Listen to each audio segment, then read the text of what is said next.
Hello, everybody, and welcome to Church at Home with Rachel for Thursday, the 7th of March. By God's grace and a miracle, today they're going to move my stuff into my house.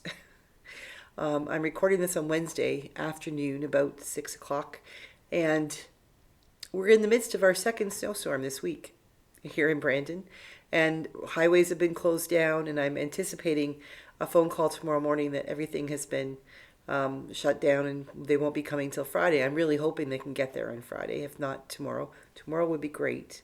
I really like to move into my house. This hotel is fantastic, but this whole flex thing I talked about yesterday, I'm done. I'm done flexing. But one of the gifts that I have found in being in the hotel is recognizing that I don't have my normal space.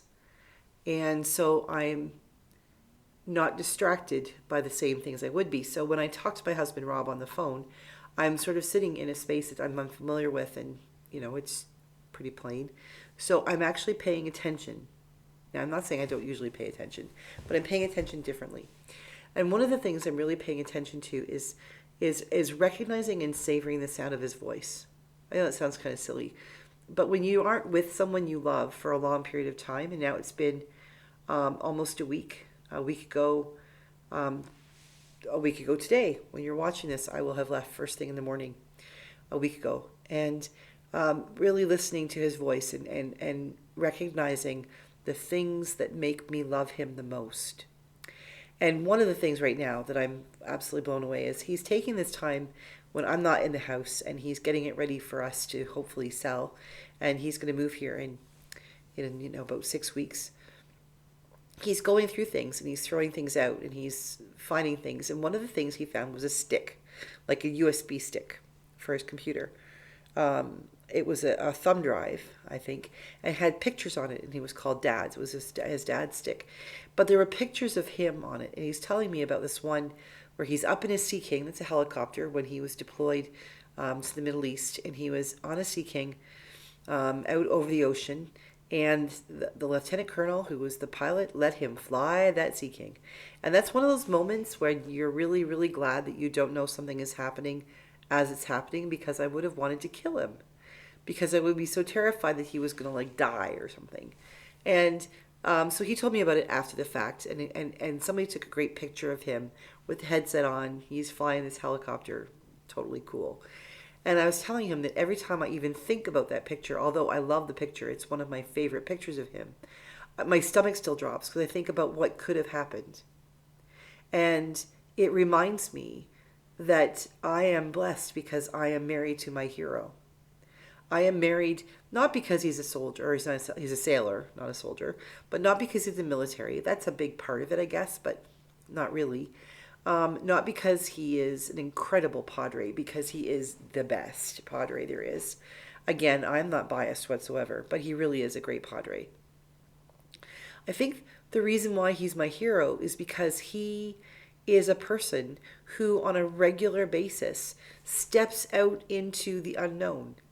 He takes a chance. He not only says yes when someone says to him, when he's up in his Sea King helicopter, which is over 50 years old, but he not only says yes when they say, "Hey, Padre, do you want to take control? Do you want to fly this baby?" He says yes. That's amazing. But what to me is even more amazing is that he put himself in a position where the pilot would say to him, "Do you want to go up in the Sea King in the first place? Hey, Padre, do you want to go with us on a mission? Do you want to go with us for a reconnaissance flight?" There's lots of people who could have been other Padres, they could be on the ship, they could be doing their thing, and it wouldn't even occur to them that they could hang out with the pilots, that they could go out and hang out with the flight crew and see what was there, and put themselves in a position to be invited to do something wild and crazy and dangerous and amazing. How many times in our lives do we allow ourselves the freedom? I'm not talking about the big step, like actually saying yes to, "I'll fly this Sea King helicopter," but even putting ourselves in a position where we could have that adventure. Stepping out of our comfort zone to be able to say, to be available for something amazing like that. I mean, I am dumbfounded by that. It amazes me that this person that I love the most in my life, who is my best friend, my favorite person, would do that. Would actually put himself in a position that he could have an opportunity that he never guessed at. Because getting to know the flight crew was his job, and hanging around and seeing how things work, because he loves mechanical things, seeing how this helicopter worked, and praying for the guys who are going up on it. I don't think there were any women on that flight crew. Just doing his job and doing it really well put him in a position where he had the opportunity to say yes. And that is, to me, that's what makes a hero. For me, my hero isn't a hero because he flew the helicopter. He's my hero because he put himself in a position where he could try something new, something that might have scared him but enthralled him and gave him great excitement at the same time. And that's the thing.